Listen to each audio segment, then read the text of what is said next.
That's how you want to Sneeze. start He's a going to live. sneeze. Yeah, no, burping, even worse. Okay. We're live. Good afternoon, good evening, and welcome to SciTrek, your sci-fi TV and movie channel. Hello, and welcome also to the Solo One Sci-Fi podcast special. Yeah, we're on both channels. Oh my god, the modern technology is marvelous. We are rating the second of the Star Trek movies, The Wrath of Khan.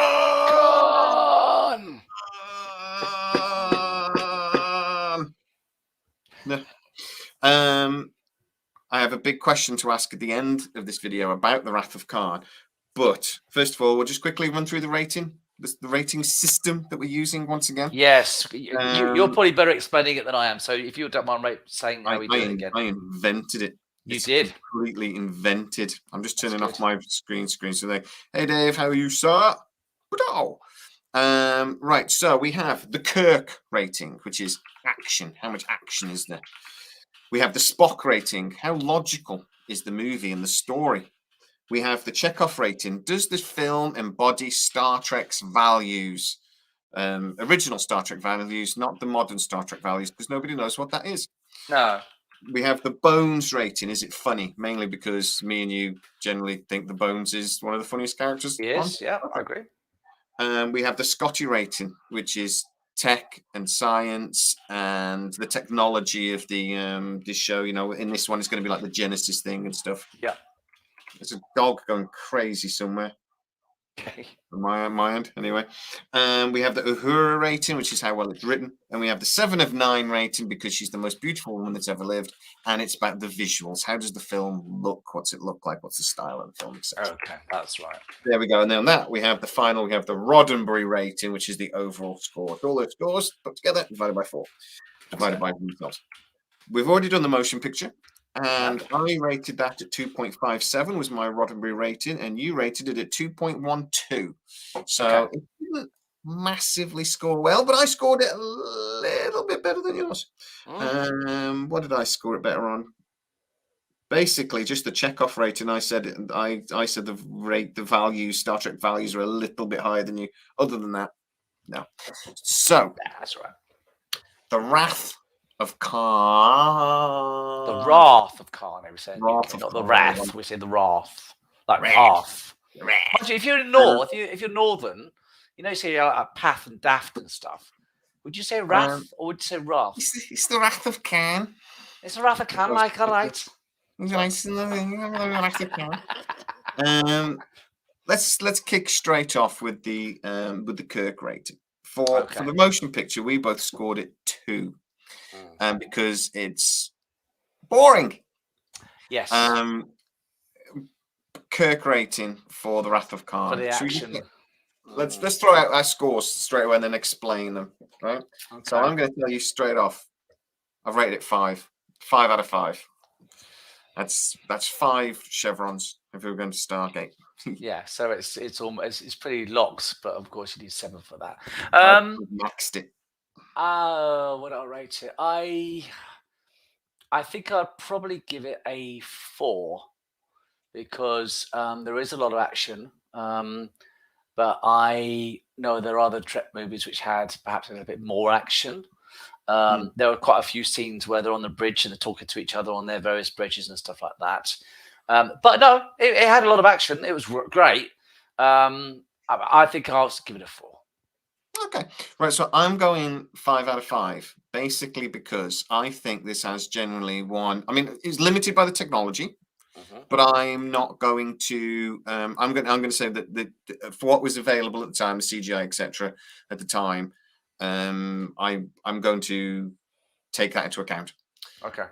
It's one of the greatest space battles at the end of that film that I've ever seen. Nebula, yes. Well, yeah, it's been repeated a million times. It has. It's genuinely tense. It's genuinely like, kill him, shoot, raise the shields, you bloody idiot. Which we'll discuss that in a bit when we talk about logic and stuff. It's again, it just. I think it was just something we hadn't quite seen before. It's it's just clever. You've got the whole bit at the end as well with Spock sacrificing himself, which is again, it's one of those things that's been done a million times before, but at the time was sort of like they've killed the main character, and I think obviously we didn't know about the search for Spock at that point, so it was like, I I remember watching think a stuff the first time going, factor. I think a factor about this film, which also makes it even better, is going back to the comparison from the first movie, where the pacing "Hmm, was so different. The feel of the whole of the first Trek movie was so different that this made a good film even better based hmm, on the standards of the first movie. And also, also brought back a lot of the remembrance of all the best episodes of classic Trek. We even hmm, had a classic character return, and to get that all back with the with the actual cast and the actors and the characters are much older, and how they're starting to sort of think about middle age and what they've done and what they've achieved. I think that's another factor which gave it a really good sort of hmm." benefit. And as you say, the action factor was a very good one. So Yeah. I think that's one of its benefits. I actually think this film it remembered to be a Star Trek film Yeah, as well, whereas the first one was trying to be Space Odyssey 2001: Space Odyssey, it something it, it more. was it was. Um, this goes back to some of the modern iterations where people try to make Star Trek, but they just don't get it.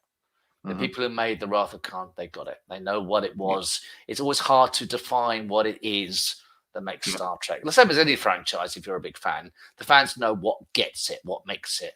And a mm. lot of these things don't. But no, they really did get it right. And Yeah, they had the right balance in this it between the has exactly the action, the right balance. story, Yeah, the absolutely. it had a story that was genuinely, sort of believable Yeah. as well, in that you can completely understand that from his character that Khan would completely blame Kirk, even though it wasn't really Kirk's fault. No. He 100% blamed him, and like you said, like you never came back and checked on us, and it's like, well, yeah, why didn't nobody go back and check on him? So Yeah. think, and why didn't nobody check that they were all right? That They was where did that's where speculate the about the returning ending. back. They did speculate going back to SETI Alpha 5 in the original episode, but it obviously never happened. And then there was this big Mm. solar flare or whatever it was that caused SETI Alpha 5 Yeah, and to it spiral destroyed down. City Alpha 6 and For knocked it yeah, out of orbit or sorry, something. yeah, whatever SETI Alpha, whatever it was. Yeah, Um, but yeah, so well, let's talk about that a little bit, because in the next section we've got Spock rating, which right. is logic. Okay. Um, I struggled with this a little bit because I have two big problems with the logic of the movie. Okay. One, the SETI Alpha 5 moving. Uh, that's not really, but it doesn't make sense that when the Grissom arrived, they didn't know that, because they'd have star charts and they'd have the planets. When they turned up, they would go, that planet's moved. There's Yes, one less than there was before. that's That, right. Because and they said a we SETI, mentioned that. Yeah, SETI Alpha sorry. 6 was apparently exploded. It didn't actually elaborate how and why it exploded. And as you say, they would have been able to plot chart for this SETI Alpha system. Oh, Mm, we reached our. Hang on a minute. There's one planet less than in our records, and it mhm, wasn't picked up at all. And yeah, SETI Alpha 5 was in a different position, as you say. So yeah, that doesn't exactly follow yeah. logic. It is a But plan. It is a system that had been surveyed before, yes, because the Enterprise had been there when they dropped them off. that's right. So yeah, so that was a bit of a plot hole, but not massive. It's just an error. Yeah, Um, we mentioned last week when we were talking about Chekov. Chekov shouldn't have recognised Khan. he wasn't in the episode. He wasn't in the He episode, wasn't. Yeah. unless obviously he might have seen photos or read the report or whatever. But it was a little bit of a surprise when he recognised the Botany Bay, but he could have That's read the right. report. It would have been. It It probably would have could been have quite been. a I famous. mean, the real life is that the Chekhov didn't start on the show until series 2 or season 2, and of course, the first kind of episode was in season 1. Some people have said that maybe he was just mooching around the cargo bays, or just what I He mean. could He's have going to been. be doing anything, and he just did. We just didn't see him. Big crew, Um, big crew but could have been. you know what I mean. So So yeah, or like you said, it's in the reports or whatever. So again, not a major problem. From a logic of the episode, though, I actually do question whether the Federation would have ever developed the Genesis torpedo. Yeah, it was pretty dangerous. Pretty I mean, it's a dangerous. horrendously dangerous weapon. Yeah. I can completely understand the benefits to it. You know, you can terraform a planet instantly. Oh gosh, Yeah. yeah. I mean, Um, in principle, it's a very, very an entity of science, then the Federation would be interested in creating something like that because they're always expanding. mhm. And of course, in Star Trek, you've had planets which are being terraformed the normal way, which takes decades and decades. And this thing, like, just fires a thing, bang, 10 minutes later, you've got a Class M planet. You know, it's Yeah. but as you say, it was you know, also, it was quite early in its project. It was they had different phases of it. They had one where they did the phase which was underground, which we saw Yeah. with Carol Marcus, and then of course, but when the missile was fired at the end of Star Trek Two, because of the it's on the transporter pad or whatever, maybe it wasn't properly configured, which is why it's sort of like when it actually Well, it hit them. didn't. It wasn't a planet either, was it? It was actually a nebula. Didn't it launch fire into a nebula? But it, well, yeah, but it no, but it. Oh, I don't know actually. Well, the nebula was then turned into a planet, I think, is the. Oh, do you know what? I've never thought. I assumed that it was a planet in the nebula. But Well, you either might be way, there right. I wasn't a don't know. star. That was another problem. It didn't. There was no. Well, there shouldn't have been a star, even though stars do exist in nebulae. That's what I was going to say. You can get stars in nebulas, But can't you? the torpedo was transported off to save the ship. It Right. wasn't beamed. They didn't say it was beamed to a planet or anything. They just said it was beamed away, and then they tried to leg it. Yeah. And they just about escaped, didn't they? Before That's right. it went Before the off. explosion, yeah, it went off. You're So right. Yeah, I'd you really thought don't about that. see a planet. So my assumption was always that that the planet was created by the Genesis weapon, Wasn't it an even though I'm not asteroid? 100% certain that makes sense either. So that's, again, if we've got a logic point of view, I think I don't know if they just didn't bother. You know, Regular One, the planet. Mutagenic. I You know, think it's Regular One. Yeah, Wasn't Regular One that asteroid that was orbiting? Wasn't that what became the Genesis planet? that would make sense. So it would be the object they were on. So they beamed it down, and maybe it was just that it was beamed down close That's enough what I for the think. I think it might have thing been to that. work. Although I They don't know just why about the didn't. nebula. I don't know. They just don't say in the film No, they don't. I what don't see. what they did. That would have been really easy, just go beam it down to the planet's surface and then leg it. Yeah. But they don't. But I suppose it would have took away from the thing of the movie. Kind of too The much pacing detail. and all that sort of stuff. But also when it detonated, maybe you could have seen it. But I suppose again that was because it was done from a distance, so that you see the Enterprise You shoot do towards see them. what looks like a planet forming, and like I Yeah. said, I think that was Regular One. Well, you see the nebula sort of disappear, don't you? Yeah, You but see then the after that, you see a scene of a and planet then which looks like it's in its early stages. yeah. That's why I always wondered if it was the nebula. I don't Instead of know. That's a very good question. I can see where you're coming from, but as you say, it was never very clear. So I don't know. I suppose in my brain, that's how planets actually do form, though. But from a Over a much snowball longer period effect of from a time. nebula. So I Yes. suppose that's maybe where I've always got it from. But so I've given it a 4 out of 5 for logic, just because I think there are those couple of issues, and a positive. The whole thing with Khan wanting the revenge, and actually the way that the story developed is logical. Is that there's no major problems with the way the story's written for me, and even down to I think I'm being a bit forgiving, because even down to sort of the way they captured the Grissom, they don't explain it. It just happened, and you're like, where's the security team on this ship? Yeah. And the fact that Kirk doesn't raise the shields when the Grissom's approaching doesn't really make sense. Stanley agrees with you there that it was the Regulus planet. I think it wasn't. I don't think it was a planet. It was an asteroid. It was But an asteroid or planetoid or whatever the term is, but it was it Yeah. was a moon. I think it was like a big moon or something. I suppose for my rating, obviously we talked about this, but I suppose really out of 5, I'll just give it a 3, similar to you. Okay. Like I said, there were some things. I think that the Chekov thing, it wasn't a big deal, but it does really stand out a mile that we needed to never met Khan. And obviously, like I said, I think the Genesis device, like you said, it was a bit of a dodgy thing in logic, really. So, Well, when we talk about the Chekhov rating, then we're smashing through these this week because it's such a good, bloody good film. There, that's right. I'm going to straight off the bat say with the Chekhov rating, I'm giving it a 3 for Star Trek values Values. This is because the values one. Okay. I don't think the Federation would develop the Genesis weapon or the Genesis device because I think they would consider that to be way too dangerous. I don't think they would ever allow them to do it. Not to the extreme because you remember this weapon obliterates everything in its path. Because I mean that's what they're looking for. They're looking for a planet and it can't even have microbes on it. Yeah, nothing at all. Completely Yeah. dormant. So I love the way they explain that because they're saying like we would create this weapon because we're only going to use it for this and we're going to be very careful. Not even microbes can be on the thing. So it's fine. But I just don't. I can't see the Federation ever given permission for this. I'm going to slightly disagree for the simple reason that there are You're so allowed. many. There are so You're many allowed. planets out there.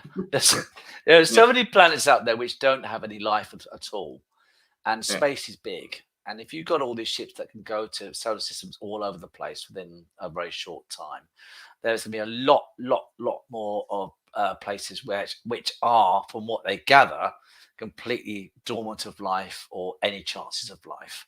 And I think if they had more of time to actually have conduct experiments, refine it, get it a bit more stable and a bit more in a way where they've got more control and there's less side effects and negativity from it. So I would probably give the values slightly higher than you, I think. So you gave 3. Yep. I would give a 4, I think, just slightly Excellent. higher. Okay. Only because of the size of space and how many dormant planets are Well, out there. you make a good point, and I say the guys in the comments make the same point. Really, it wasn't designed as a weapon; it's a tool. Yeah. And the Federation, like you said, is growing so quickly. They need real estate. Yes, And that's what they do. Yeah. this device does. For me, like I say, I just think that there's so many other technologies that the Federation wouldn't develop because they considered it the long-term effects sort of things. Yes. They put themselves at a disadvantage regularly in the Federation that I don't think they personally would have done. I don't think such a device meets the Federation's values, which is. I appreciate that. Yeah, I appreciate that. You're allowed to disagree with me. I give you permission. Only slightly, just a slightly different perspective. Yeah, to a point. You know, I'll tell you when you go too far. But like I say, I have no other issues with the values. I just don't think I don't think it expresses the Star Trek's values particularly. Other than what, I'm changing my mind a little bit. Spock at the end, with the way he sacrifices himself, is Star Trek values and actually Vulcan values. The needs of the many outweigh the needs of the one. Yeah, or the one. So maybe I'm being a bit mean. Well, you know, it's not cast in stone. You can always refine your score. I think you guys have convinced me, and I'm going to give it a 4 as well, which means I need to do my math again at the end. But never mind. You've convinced me. I've changed my mind. Okay. Which I'm also allowed to do. Right. John Campbell. I love the Ferengi Genesis device without a paywall. Did you see that in Lower Decks? It was good. When the Klingons heard about it, though, they immediately went. Well, that was a fact. It was a dangerous thing.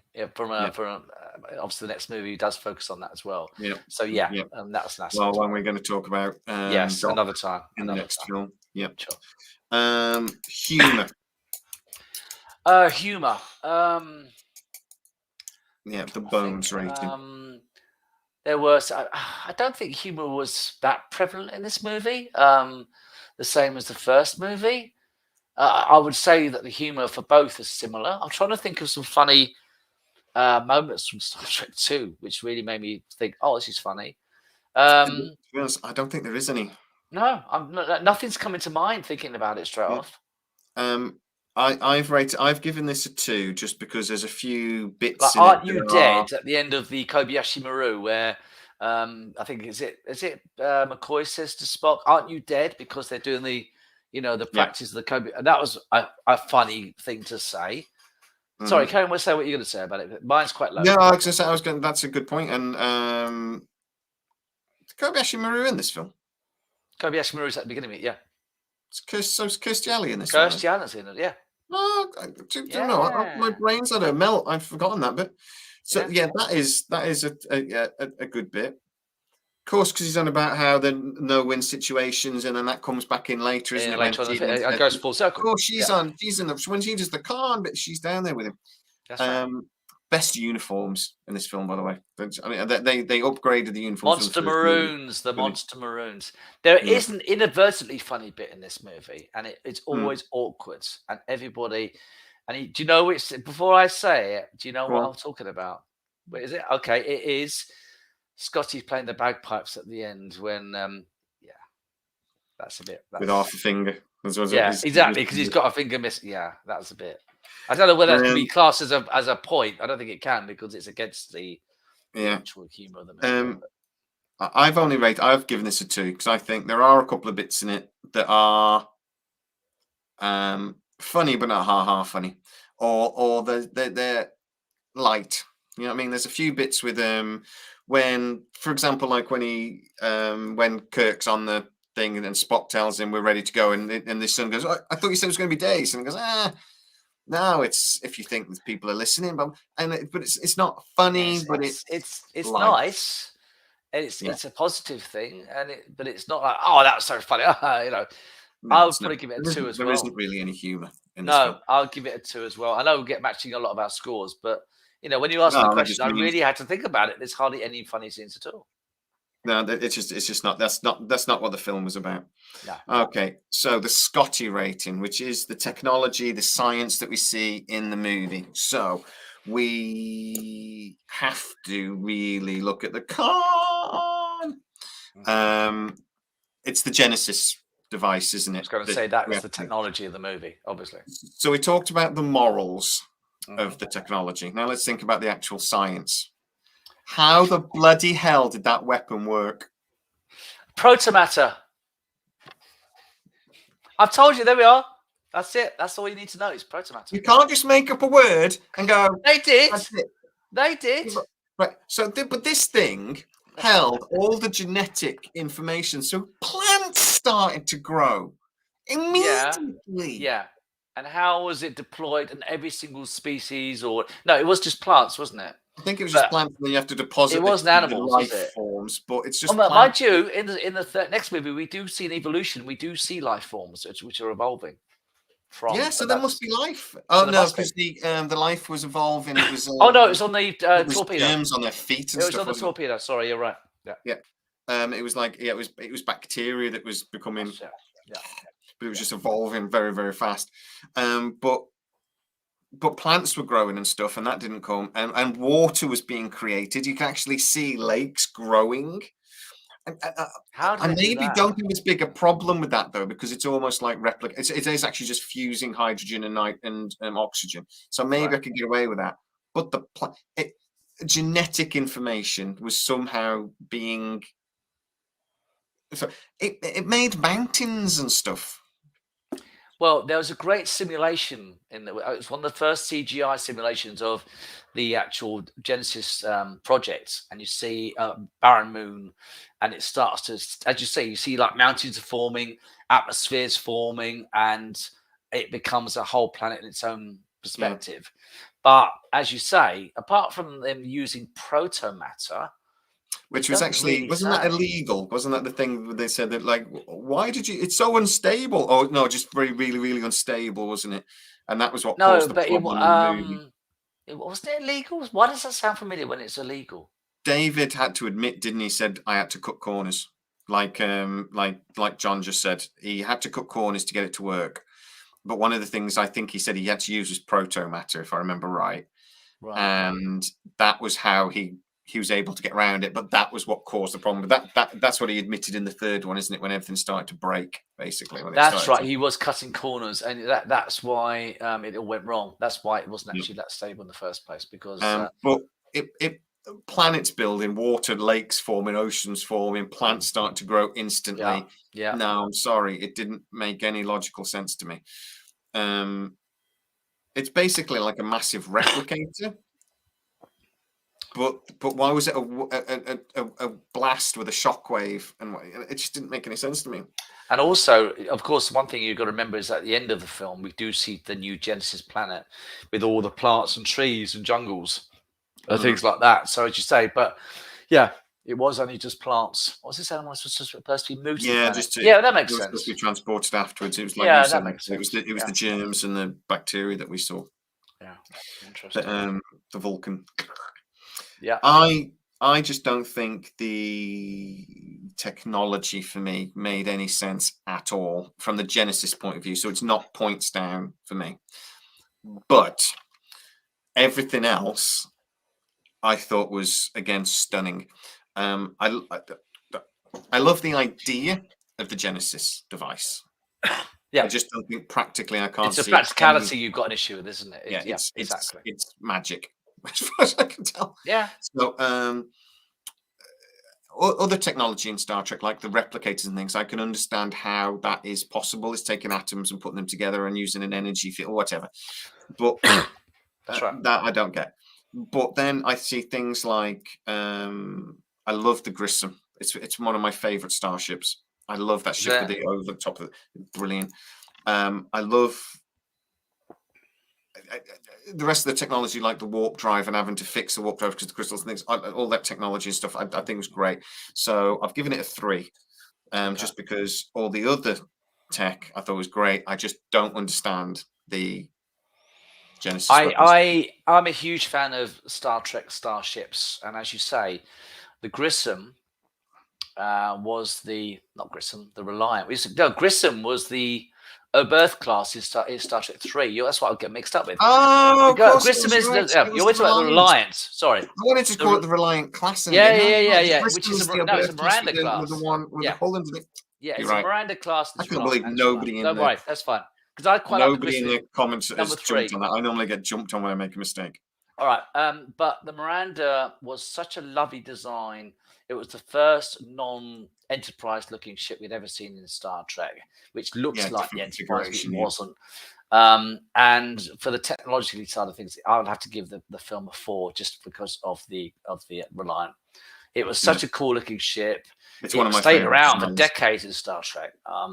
And that's a big thumbs up for me. So and the configuration was copied as well. Oh, times. There's even a TNG style and everything. And lovely design. I always love that.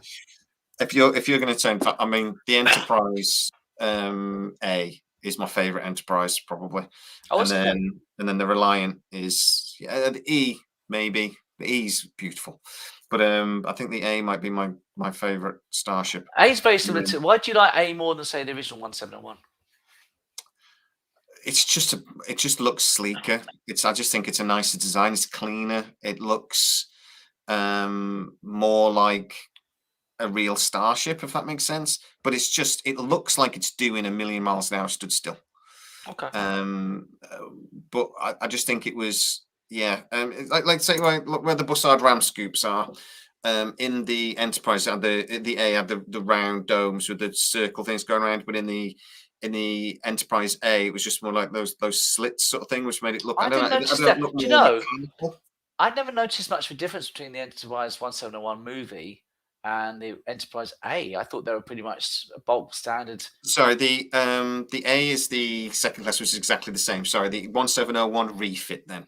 So the total refit is the first, which is the Enterprise we see in the movie. Yeah, the complete refit. That's right. That's what I'm saying. The refit. Constitution class complete refit. They're called Constitution 2, I think it's called. The Constitution 2 is actually the vessel in Picard was the Constitution 2. That's Constitution 3 or Neo Constitution. 2, isn't it? I think 3. You're on with the ships tonight. I'll tell you what. I'm going to look at. It is. It's also known as a Neo Constitution, the Picard's. Yeah, it is. Yeah, that's right. Yeah. Yeah, that's interesting. But anyway, so go back. The Reliant was such a good ship, and I'm glad that it featured in Next Generation, DS9. I don't know if he saw it in Voyager. I don't know if he saw it in Voyager. Yeah. Right. Memory Alpha says you're wrong. What's That the that? Constitution 2. Oh, no. It says I'm wrong. That the Constitution 2 class is the heavy cruiser, is the refit That's right. Constitution. Yeah. There you go. I used to be so good on all this stuff, but over the years, over the last 10 years or Well, so, you've got a life, mate. You've probably got a life. It's like well, me. also, I Like, don't love Star Trek as much as I used to. oh well, there's lots of other stuff to watch, like a I used to be a show with a big massive Trekkie. round disc with yeah, that's something else Yeah. to focus Oh, on. I'll tell you what, I used to know and I probably can still pull bits of information. You know, like when they had the Star Trek Next Generation technical manual for the Enterprise D. Yeah, I yeah. knew that thing backwards. And I used to play Star Trek: The Quiz Show. Did you ever play that with John No, I Delancey? didn't know. Oh, it was great, and it was like it was asked all these questions, and I used to Hmm. get most of them right. And he used to say, "I'm almost impressed" at the end of the game. It was really good. That was really good. That. Rocco was just saying here that he likes the Enterprise C. Was that the No, ambassador class? no, that's my least favorite Enterprise. I don't like it. Enterprise It's C. like No, you know I they've don't called like the the Enterprise deflector D the dish. fat one. Yeah, I think the C looked fat. It's all opinion though. I mean, but it looked chunky to me. I never I liked it. quite like the F actually, even though I haven't seen much of it really. I thought the F looked quite cool. Yeah, I love the Odyssey class anyway. But Yeah, Odyssey, is that right? Odyssey, yeah. I'm questioning myself with everything here. But yeah, so 4. Yeah, but I know we could talk starships all night. But I Sorry, do. yeah, we run must by move about on. But 42. yes, We've only got 15 minutes. no, that's fine. We'll do an episode just talking about ships. Maybe I'm next up time. for that. I'll We'll be do right that. there if you're up to doing I'll that. get all the photos up and everything. If you guys want us to Yeah, do yeah. that, I'll just tell you about it without even looking up. I'm Yeah. so sad about shit. Stanley's thrown in there. You've already corrected us, but yeah, the Grissom is from the Search for Spock. 100% right. I can't believe I made that mistake, but I know I got it from somewhere. I watched the Search for Spock yesterday, so it must have just stuck in my brain. I love that movie. I'm ahead because I'm thinking about the next video really. Anyway, the Uhura rating for writing. Yeah, it's well written. It's a well written movie. I've gone 5 out of 5. I think Yeah. there is no issues with the script at all, as far as I'm concerned. Yeah, I think I'll give it the same. I mean, it is one of the most popular Star Trek movies.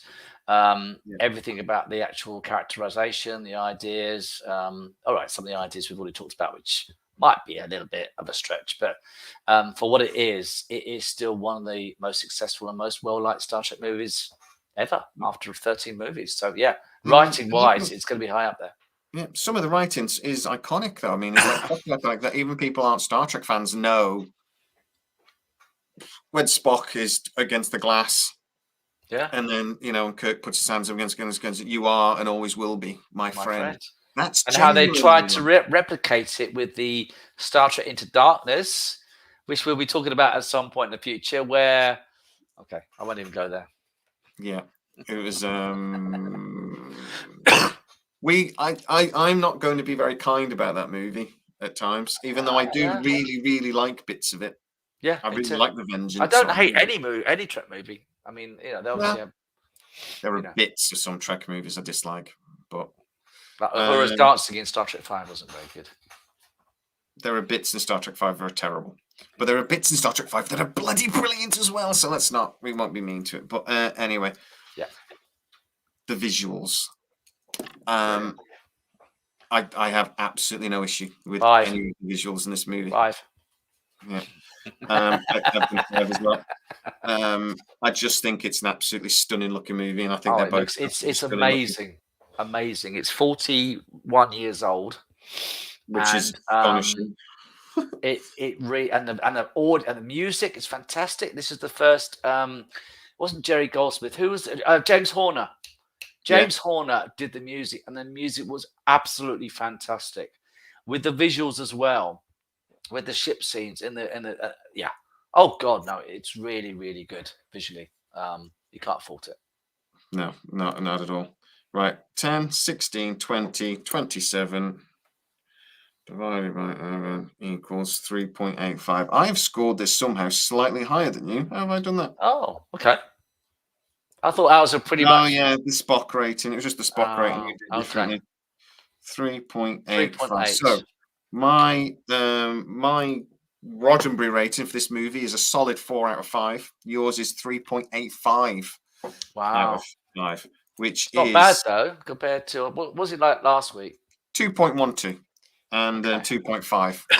Okay. So it's done better. Yes. So, That's better. got 2 questions to end out on. For one, I think it was Bob said earlier, I was never worried. Star Trek isn't science fiction, it's merely pop sci-fi. My instinct there was, of course it isn't science fiction. What are you on about? But does Bob actually have a point? Because a lot of Star Trek uses theories and things that are popular at the time and then runs with it and does a story about it. So this movie, terraforming, was something that was being thought about seriously as a new science. We could terraform Mars. No, we can't. It hasn't got a magnetic field. You can terraform it all you like. Solar winds will blow it away. I'm sorry, it just will.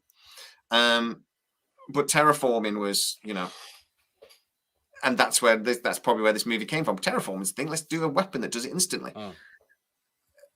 TNG was particularly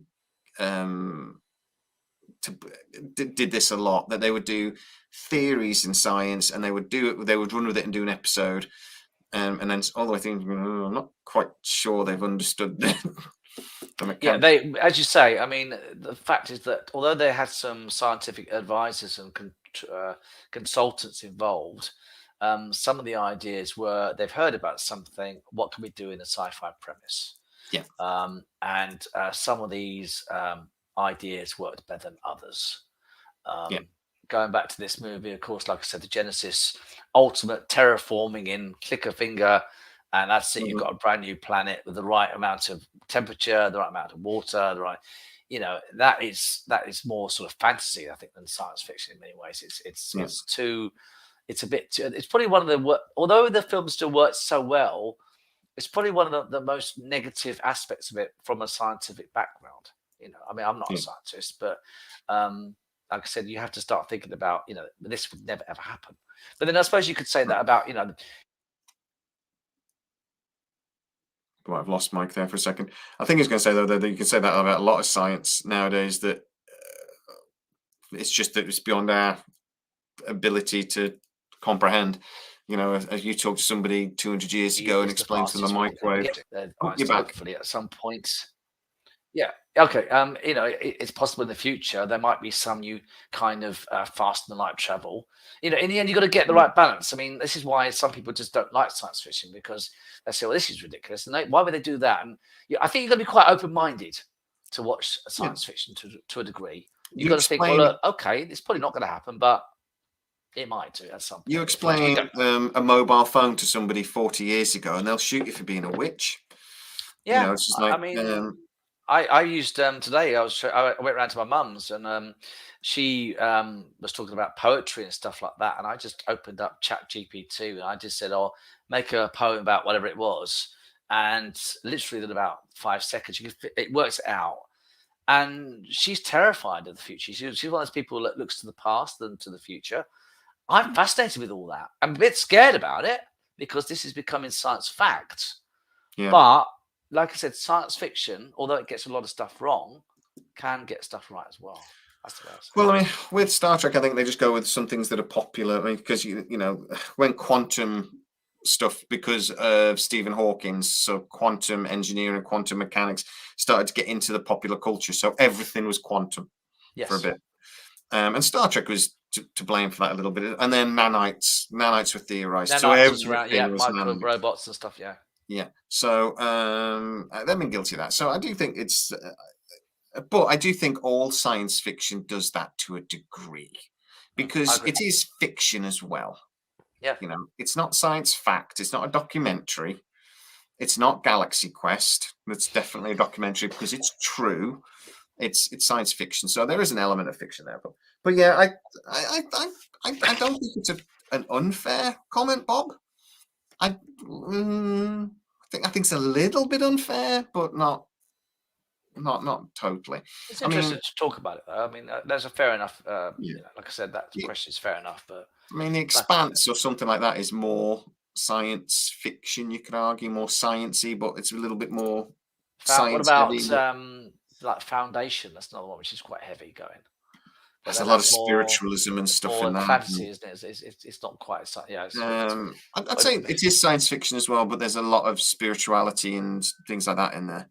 So it's there's a lot of that going on, but yeah, it's not a straight up sci-fi. I mean, there really you can argue something like The Martian or something is the only thing that's closer to science fiction, but it could be science reality in just like 20 years. Martian was a very, very well put together film. But as you Yeah, say, it was beautifully put much more together. based on science facts or closer to what could be a fact than some of the stuff in Yeah, Star Trek. made a couple of mistakes, but nothing major. The other question I'm going to ask them is going back to Star Trek: The Wrath of Khan. Okay. Is this the best of the Star Trek movies? For me, no. Only because, first of all, I've seen it so many times, and also because there's a lot of movies out there with different casts and stuff like that. I think, generally speaking, it is the best of the Star Trek movies. But I think on an individual basis, I just happen to like some of the others. Just personally, just something about them clicked with me more than this movie. But how about you? I mean, what do you think about that? I think it's probably the most iconic of all the films. I think it's the film that non-Trekkies know Accessible. the best of. Although apparently Star Trek 4 was quite accessible as well when we get to Yeah, that. I think The Voyage Home is That's pretty accessible. I think there's bits of this film. I think this is Star Trek at its best. But I do think there's a trilogy of movies here for me, with these three films are the best we got out of Star Trek, I think. With this, The Search for Spock and The Voyage Home, which were always conceived as three films. They run off each other really nicely. I don't think we've ever had better. The Wrath of Khan is definitely up there. Conversation. I couldn't. I'm not going to say it's the best of them, but when it's Star Trek at its best. It's these three films that, and you can tell that because they've emulated them so many times and copied them so many times, and not just. I mean, Star Trek itself, Paramount itself has copied. I think we discussed it last week. Didn't we? Wrath of Khan has been copied about 4 times. Yeah. Really, you can argue Star Trek Nemesis is really just a copy of the Wrath of Khan.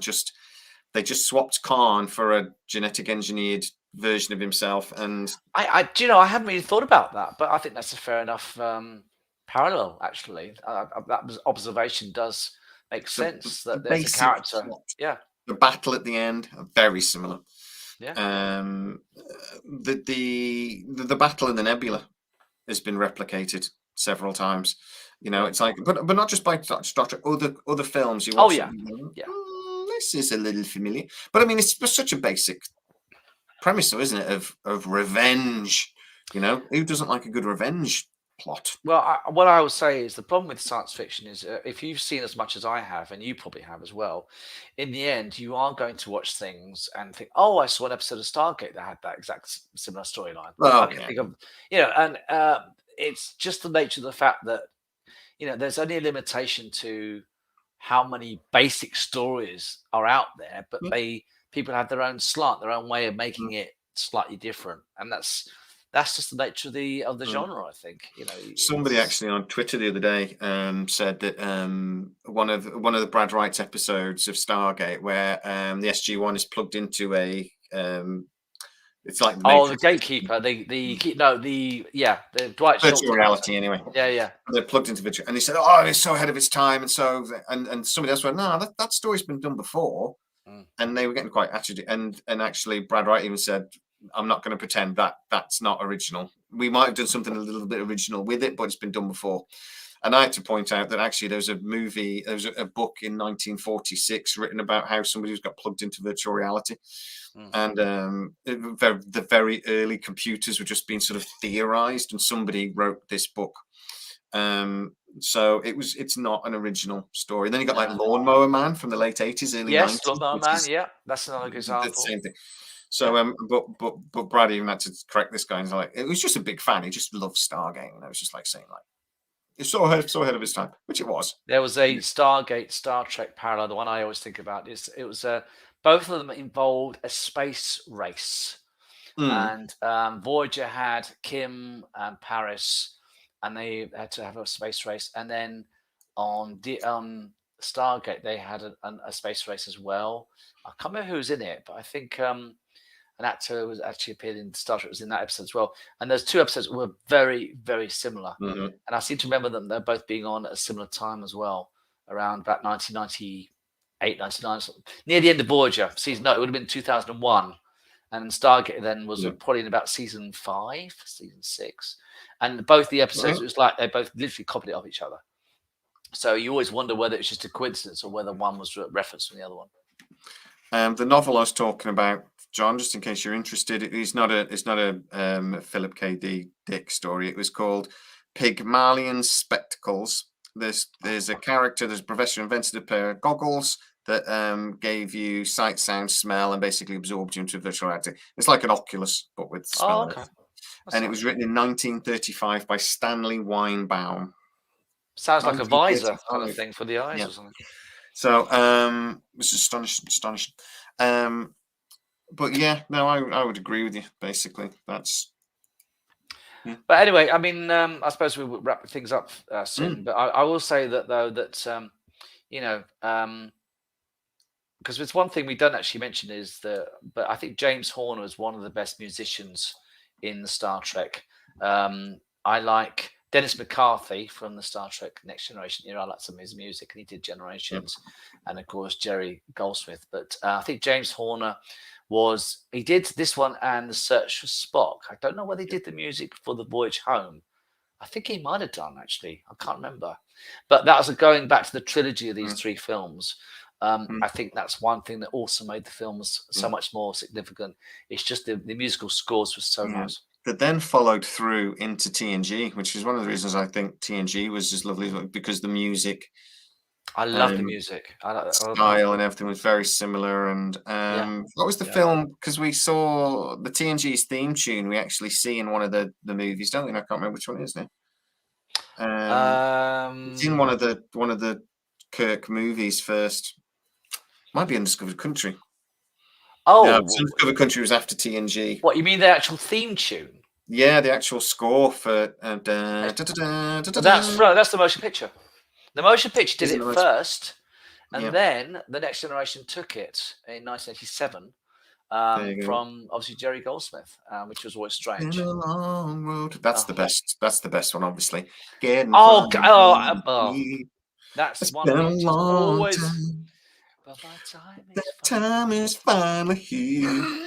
My Christmas song comes out tomorrow, guys, by the way, so don't forget. So if you want to listen to me sing, we should do a duet. We should get the actual lyrics and to sing that bloody song, that Faith of the Heart song. That'd be funny. There we go. We'll do that. I've actually done 2 songs now. I enjoyed doing so tomorrow comes the 12 Days of Stargate. Oh, okay. Tell me about this.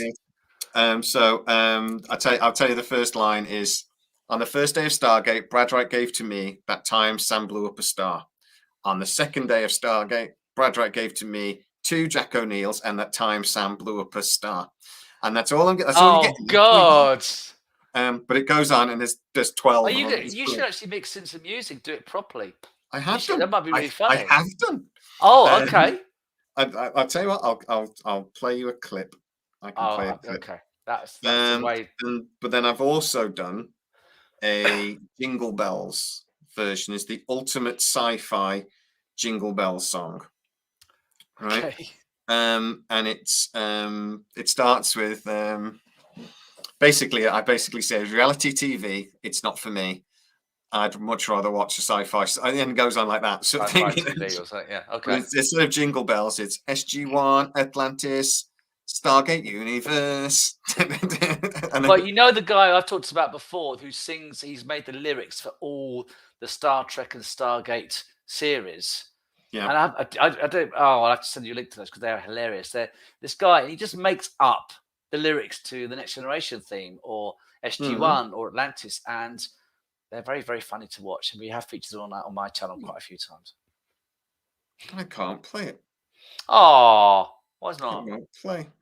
Oh, I haven't got it. Oh, I've got it on Patreon. I can play it on Patreon. okay. Oh, my mate's just said he doesn't want to do beers tonight, so I'm not in a rush now. I was supposed to be rushing out to meet him, and he's just said he doesn't want to go. Oh, what have you said? Is it because of what we've been saying? Have you sort of like? No, he's literally just said he's only just got back from work, I think. So, All right. where is it? Come on, I want to play it now that I've. But now you don't have to rush. You can look. You can take your time finding it. You see. Yeah, memberships. No. Oh, hang on. Maybe we can find this guy that does the songs. Okay. Right, here we go. 12 Days of Stargate.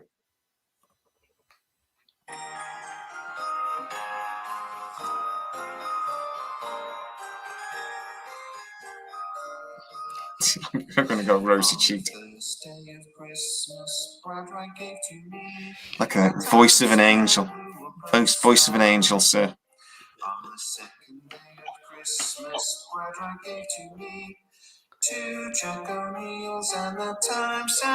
That's all you're getting. Oh, blimey. That's good. So how I did did it. Did you do it all yourself then? Yeah. Oh, you're quite good. You're quite a dab hand at all that sort of stuff then. Matt had to teach me a little bit. I've done a bit of mixing myself, but yeah, okay. Well, we'll look forward. Are you going to at the end of the obviously when that's out tomorrow because it's 12 days until Christmas tomorrow, and then the Jingle Bells one will come out next week.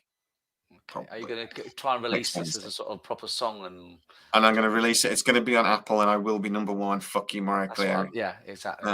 No, I'm not doing that. I'm just but it's a fun little silly little thing just for you guys. I put it on Patreon yesterday, and Dave Git immediately he messaged back going, my dog won't stop barking, which is doubly weird because I haven't got a dog. It's just like, you bastard. Well, on my channel, what we're going to do is we will do a Christmas message, and Martin and I are going to do a sort of Doctor Who regeneration thing. But Cool. we're going to do it in the style of, I won't give the spoilers if you've not seen it, but something really happened on the specials over the weekend. It's been a massive thing, but I won't going to tell you because obviously some people won't know. But what happened on the episode, we're going to try and do it with some CGI and visuals and green screen and stuff. So it'll probably look terrible, but we'll give it a go. Yeah. I'm sure it'll be good, and I know what you're talking about now. We've already talked about it on the channel, so if anybody doesn't know, we talked about it at the live on Sunday, and halfway through the conversation we went spoilers, and 3 or 4 that's people why I'm really careful not to say anything, you know what I mean? Yeah, no, somebody in the audience immediately went, thanks very much for the spoilers, dickhead. You're a bit late there, aren't you? Sorry. What did you think about I tell you what, don't worry about spoilers. The Doctor splits into two and David Tennant isn't dead. Yeah. Your thoughts? Because I thought it was stupid. It was odd. It was a bit of a cop-out. But I thought, first of all, I did quite like the new guy. I thought the new guy, he had a real energy about himself, and I just thought he was pretty good.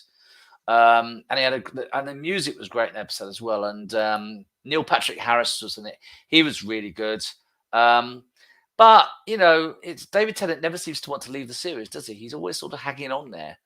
And technically now we've got 2 David Tennant sort of doctors out there. We've got the one which is human with Rose in another universe, and now we've got the 14th Doctor still alive. I don't know. I don't. Yeah. Go on. He can just come back whenever he wants. Although technically, because they're just going to get if the popularity starts waning again, he'll come back and refuel it. Yeah, he'll stoke the fire again.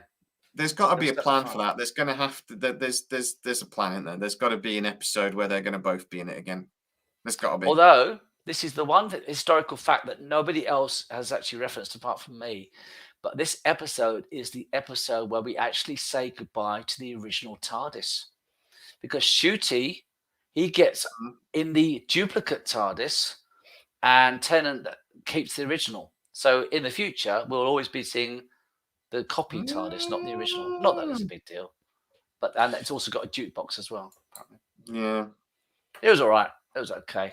I'm going to go with it was okay at best. Yeah, It's getting more fantasy then, now. and that talking about what was it? Bob said earlier about pop culture. There was no. I mean, Doctor Who's always had a fast and loose relationship with science anyway. Yeah. But them just going, well, the rules of game is still in action, isn't it? So I'm just going to hit the TARDIS with a hammer, and oh look, we've got 2. Yay! Yeah. Very fantasy. Why? Yeah. No, No sorry. explanation. Yeah. The Apparently the rules energy of the toy play? maker. I know. Yeah. I still liked it. I thought it was Yeah. good. It was all right. So, and when they split it, I was hoping one of them would be evil.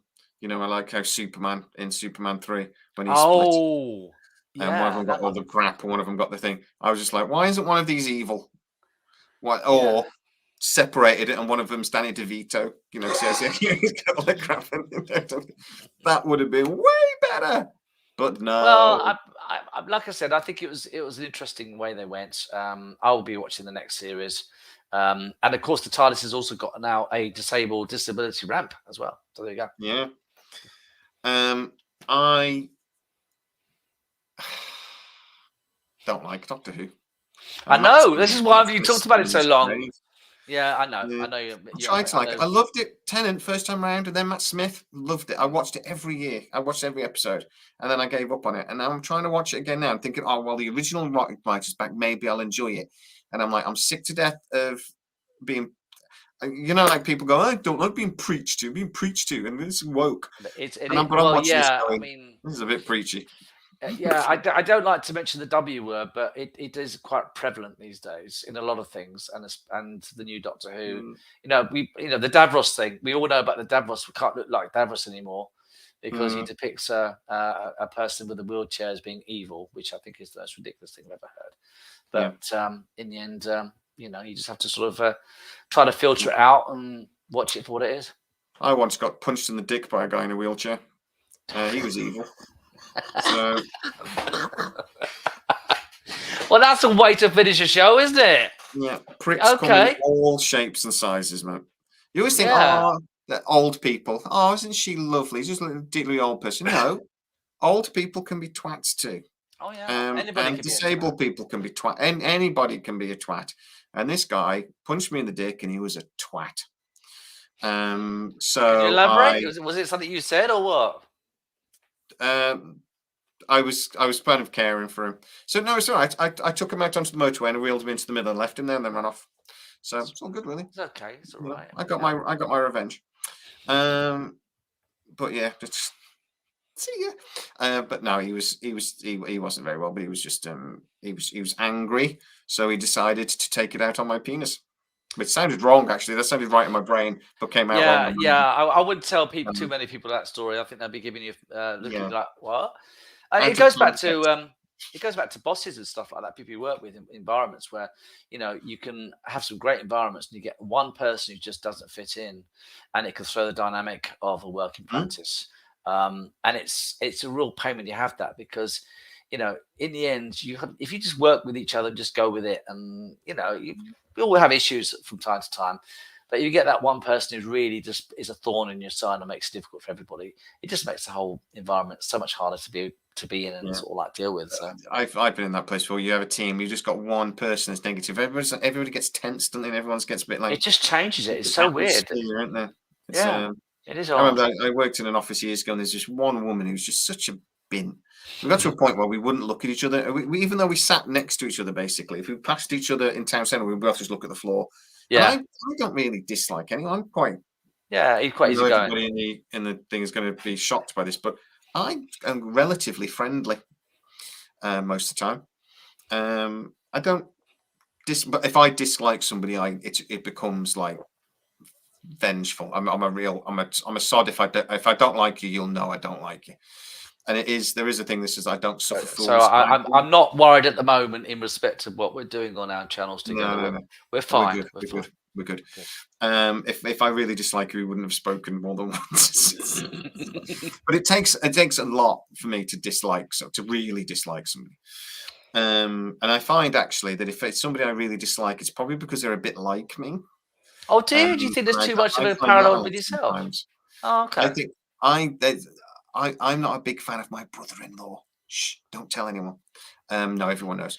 He doesn't like me either. But I've always wondered if it's because we're actually quite similar. And I think we dislike the things in each other that we dislike about myself, sort of thing. We're both a bit. I'm a little bit arrogant. I try not to be, but I am. I think I know best. And what I inadvertently do is when you meet people, and we all do this without even thinking it, you automatically evaluate them to a degree and work out what they're about and what you're going to get out of them, which we shouldn't do, but it's human nature. It's just what we do, and I think that unfortunately, our brain works.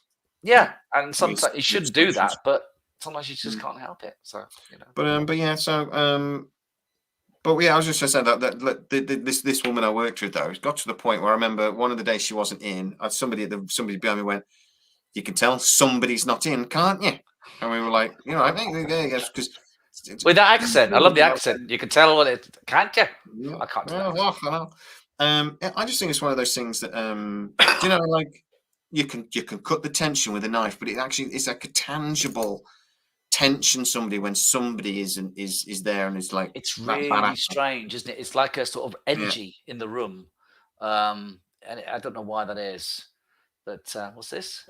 Oh, you got something on in 2 minutes. What's that? Man United are playing, and we're already apparently losing 6-0. Oh. Dave is joking, but it's only 1 minute in, and Kane has already shot across goal and nearly missed. Well, as long as you don't say anything about my beloved Manchester City, that's all that matters. I didn't know you're a Manchester City. I'm not. I'm just joking. My finger was hovering over the edit, the remove button. I'm not a football fan. I know you're into football. I'm not into football, but I know that there's a rivalry, isn't there? There's a rivalry, right? Bye, Mike. You really shouldn't say. Before I shoot off, one thing I'll quickly show you. If you've seen the Office, I was looking at that fella. Do you know what it is? It's a policeman. No, it is the cookie jar from The Office. Stop! I never really watched The Office. You never seen The Office? I have seen it, but not. Well, I got that for The Office. Stop! Move away from the cookie jar. There you go. That's my little thing to show you off. Very good. That's going to impress all your subscribers, isn't it? I can see your advent calendar as well, which is good. Oh, yeah, I've got a Toblerone. There we go. All right, James, thanks very much. It's been a good one. When do you fancy you coming back for the next one? We're doing about 3 or 4 weeks again, maybe. We'll do it 3 weeks. First week of Christmas, after week of Christmas, maybe. And yeah, we'll sort of do it around about that sort of time, don't we? And we'll do a Starships video somewhere in between, maybe. Yeah, okay. I'm actually free over Christmas, so if you want to do one special, different one on Starships, I'd love to do that because I'd love to talk about that. Let's do that. Let's find a day. I actually am working most of Christmas, but I'm sure we can find something. Yeah. Just let me know what fits in with you, and I'll go with it. That'd be great. I'll look forward to doing that. We'll do it live again. We'll be in touch. All right then. Thank you, Mike. Guys, everybody, thanks again for getting in the audience. You've been legends. Yeah, thank you for checking us out. And yeah, let me just find the off button. Have a good night, guys. We'll see you. I think we'll probably see you live tomorrow. Actually, I can't remember why, but I think I'm live again tomorrow. And we'll be back, Mike, in a couple of weeks. And my Doctor Who review will be out on Thursday on my channel. Don't forget to go over to Code Clud if you are a Sci Trekker and go check them out. And if you're watching on Code Clud, go check out Sci Trek because vice versa, absolutely. Need subscribers. So, bye, guys.